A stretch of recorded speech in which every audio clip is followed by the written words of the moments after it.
Hey, what's up guys? How's it going?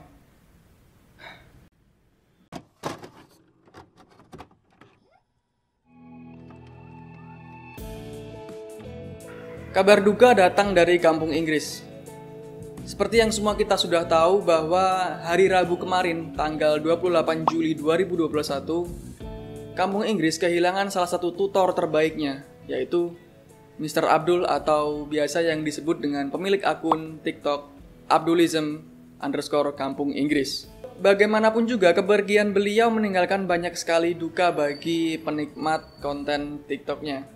Bagi beberapa orang mungkin gaya mengajar beliau terkesan intimidatif. Tapi beberapa orang justru melihat ini sebagai salah satu ciri khas pembeda yang akan mempermudah bagi orang-orang yang ingin belajar bahasa Inggris. Kan meskipun beliau menimbulkan banyak sekali pro dan kontra, tapi bagaimanapun juga banyak sekali hal yang bisa kita pelajari dari Mr. Abdul ini. Dan berikut adalah beberapa warisan yang bisa kita petik dari kisah hidup seorang Mr. Abdul.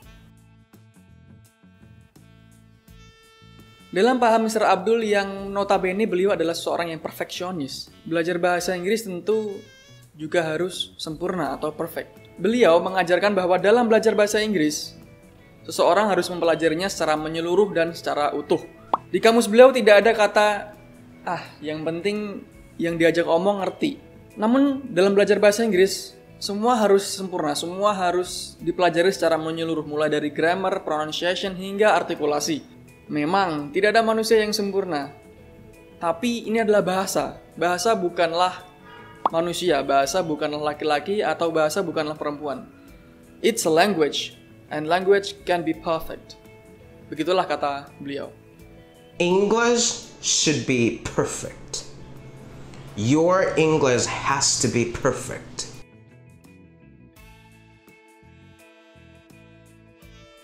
Dalam kesehariannya berbagi ilmu, Mr. Abdul ini tidak pernah yang namanya mengemis atau berharap pada pujian, tidak membutuhkan pengakuan, dan tidak pernah membutuhkan views atau subscribers. Beliau ini hanya ingin menjadi dirinya sendiri dengan cara mengajar sesuai gaya atau stylenya. Jadi, bagi yang tidak setuju dengan gaya beliau, akan dipersilakan untuk berhenti menonton atau menikmati konten-kontennya.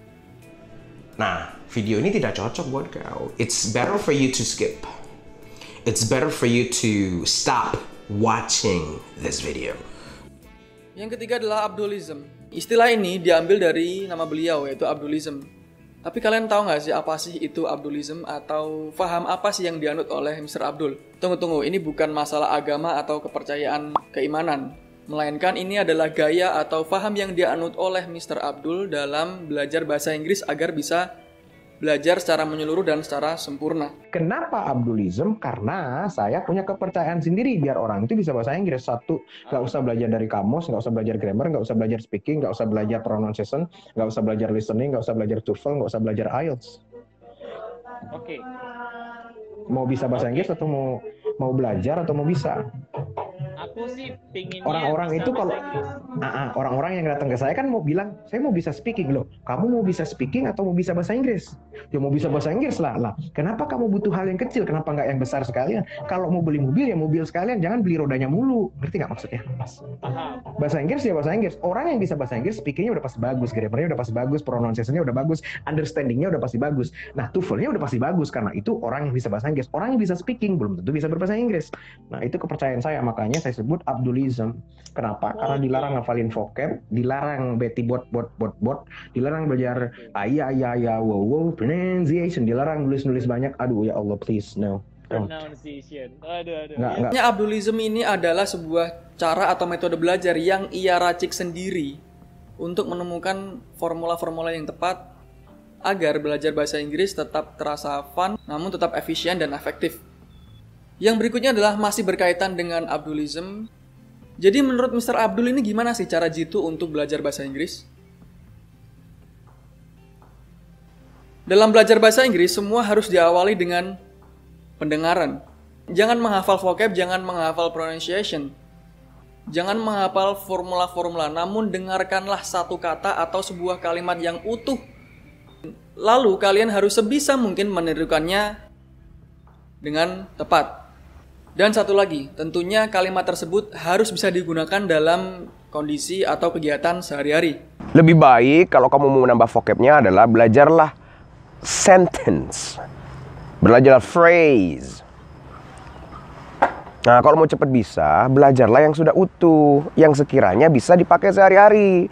Itu cara paling cepat untuk bisa bahasa Inggris. Nonton film, dengerin lagu, nonton film, main game yang berbahasa Inggris itu pasti lebih cepat understandingnya daripada yang dia cuma nganalisa, nulis warna merah, hitam, dan biru. Oh, come on.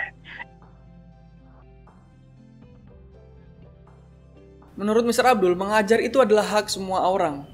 Tidak perlu atau tidak mengharuskan adanya sertifikat dalam mengajar. Karena belum tentu semua orang mendapatkan rezeki lebih untuk sekolah atau untuk kursus demi mendapatkan sertifikat mengajar. Tak hanya masalah mengajar, Mr. Abdul juga mengatakan bahwa belajar adalah hak semua orang. Karena beliau sendiri juga sempat bangga atas pencapaian dirinya sendiri karena bisa menguasai bahasa Inggris ini hanya dalam waktu 1 tahun. Asalkan ada kemauan dan komitmen yang kuat. Saya walaupun hanya SMA, saya pernah jadi kuli, Mbak. Saya pernah jadi kuli. Walaupun saya dari kampung, saya mau ngajak mereka, tak usah minder walaupun pendidikanmu rendah. Ayo belajar, saya aja bisa kok yang lulusan SMA, kenapa kalian enggak? Dalam salah satu sesi wawancara beliau di sebuah akun atau channel YouTube, beliau banyak membagikan cerita-cerita masa lalunya yang penuh dengan perjuangan dan nilai-nilai yang ia pegang teguh, yang akhirnya bisa membawa beliau sampai ke titik ini. Dan nilai-nilai yang ia pegang teguh adalah jangan pernah minder atas kondisimu dan bersungguh-sungguhlah dalam mencapai cita-citamu. Meskipun pada akhirnya Tuhan menunjukkan jalan lain, tapi tugas manusia atau tugasmu adalah hanya untuk berusaha dan berjuang semaksimal mungkin.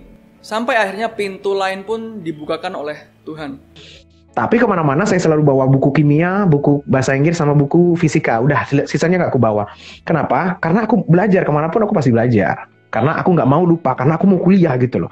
Apa perkataan temanku pada waktu teman-teman kerja, hak lillahi ta'ala, sumpah kan ada 3 kan. Ada wallahi, lillahi, billahi, wallahi, tallahi, billahi, ada 3 kan. Saya billahi, saya bawa buku saya pelajari, apa kata mereka, kamu mau kemana? Jadi kuliah aja kok bawa buku. Sumpah nih, hak lillahi ta'ala, demi orang tua saya. Kuliah di ITS Surabaya, tapi apa daya saya tak mampu. Keluargaku hanya petani, jadi orang tua saya tidak bisa diandelin untuk bisa mengantarkan saya ke jenjang yang lebih tinggi. Akhirnya saya mencari sendiri gitu loh. Saya jualan es kelapa di rumah. Oh, boleh nanya ke tetangga-tetangga saya itu. Saya jualan es kelapa, saya jualan es sarang burung, saya jualan es dawet, Mas. Saya jadi kuli di Bali. Saya jadi buruh pabrik di Gedangan Sidoarjo, namanya pabriknya Integra, itu pabrik furniture. Itu sebulan saya di situ nggak kuat. Saya pengen kuliah doang, pengen bisa bayar kalau nggak salah dulu itu 8 juta kalau nggak salah uang mukanya itu, kalau nggak salah ya dulu ya tahun 2006, 2007 lah ya. Bagaimanapun, Mr. Abdul ini adalah seseorang yang suka berbagi konten sekaligus mengedukasi bagi para penontonnya. Dan yang paling penting, beliau tetaplah menjadi dirinya sendiri. Dan itulah mengapa beliau disebut dengan Lord Abdul. Bahkan hingga saat ini, akun TikTok Abdulism_Kampung Inggris memiliki 839.000 pengikut dan mungkin akan terus bertambah seiring berjalannya waktu. Sekali lagi, selamat jalan Mr. Abdul. Semoga amal jariahmu diterima di sisinya.